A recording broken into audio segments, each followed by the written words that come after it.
Welcome back to the channel everyone. This is Vikram and that is the all new Verna and this is the key of the car. As you can see, the key looks very premium, unlike the previous generation keys. Nothing is glossy over here, everything is matte, and it's got this engine start button over here, which is a very nice touch. And coming to the front aspect of the car, everything is revised. Not just in the front aspect, but the entire car is revised this time, except the name Verna. Everything is new. So over here we have front parking sensors, 4 of them, 2 over this side and 2 on the other side.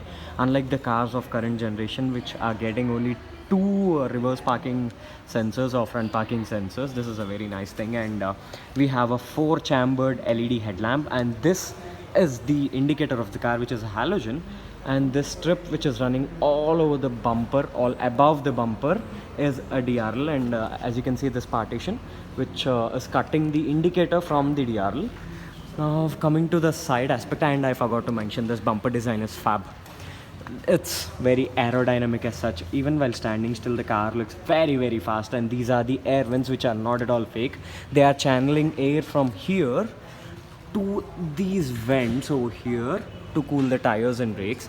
And that brings us to the brake caliper, which is painted in red color, which is a very sporty touch. Coming to the tire size, it's 205/55R16, same size in the rear as well. And the alloy design is again very nice. Coming to the side profile of the car, as you can see, I'll show it to you once I go the other side, so that I can show you the entire car. And as you can see, no glossy finish. It kind of feels smooth, but it looks kind of edged chrome finishing. And over here, coming to the rear tire, as I said earlier, it's the same 205/55R16, but no red colored brake calipers. That's because in the rear it has drum brakes, unlike the front tires. But like Verna 2 or 3 generations previously, or 2 or 3 years before, it used to get discs in all the 4 wheels that used to have awesome braking. And there are air vents here as well.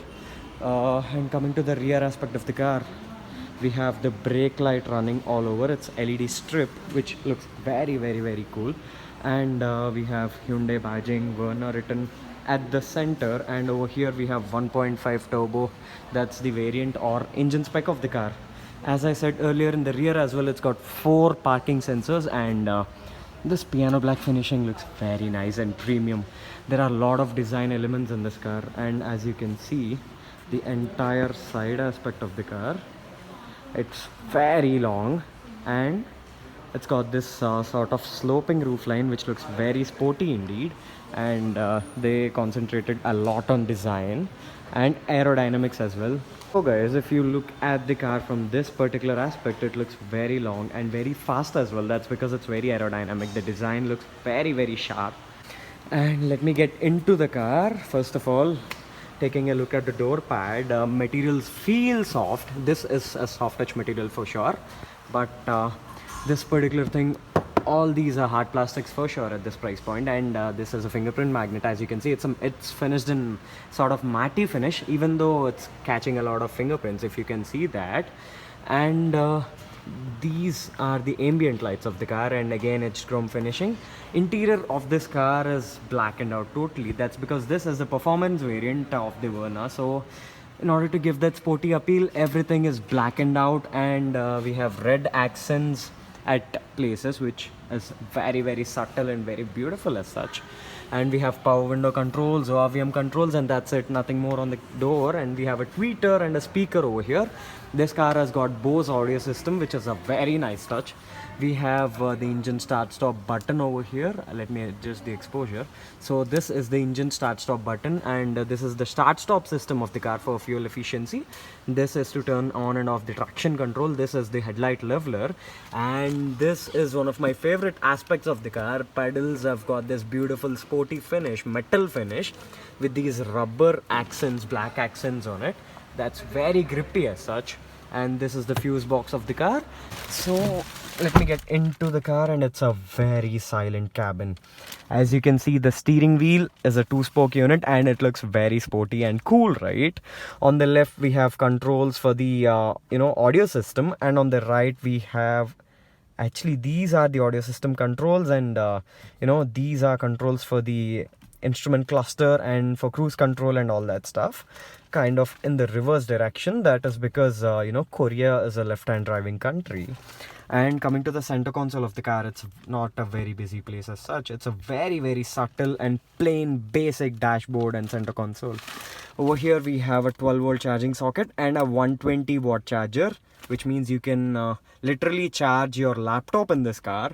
And we have Type-C output over here, normal USB Type-A output over here.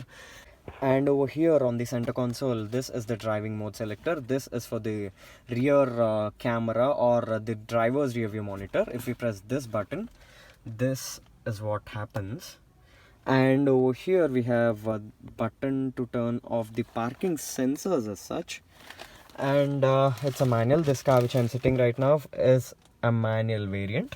And this is the instrument cluster of the car. On the left we have speedometer and on the right we have tachometer, analog and digital. This is actually a digital screen completely, but we have this analog sort of finishing. And this is definitely the fuel gauge, and this is the engine temperature gauge of the car. And this screen kind of feels small, but it has a lot of information. It is actually very wide, but this breadth of it is very it feels small, but it's not that small as such. But one more cool thing in this car is everything is driver centric. If you can see that these from this aspect, system is tilted towards the driver, which is a very nice thing. Now coming to the IRVM, we have SOS button. This is an auto dimming unit and no sunglass holder. They removed it somehow. These are the buttons for the sunroof. It's not a very big sunroof like the Krita, but it gets the job done. Once I open the sunroof, everything appears so bright. So basically, coming to the engine specs of the car, this is the top of the line in terms of performance. In terms of luxury and features, there are even higher variants, but this one produces 167 bhp of power, which is the most powerful car in this segment, and 240 Newton meters of torque, which is insane. And it's a sedan, so it does feel like a sports car when we go onto the road. Unfortunately, we don't have a test car over here at my place. Once I get to drive this car, which is probably in like another 3 or 4 days, I will definitely do a proper driving vlog of this car. Until then, stay tuned. This is Vikram signing off.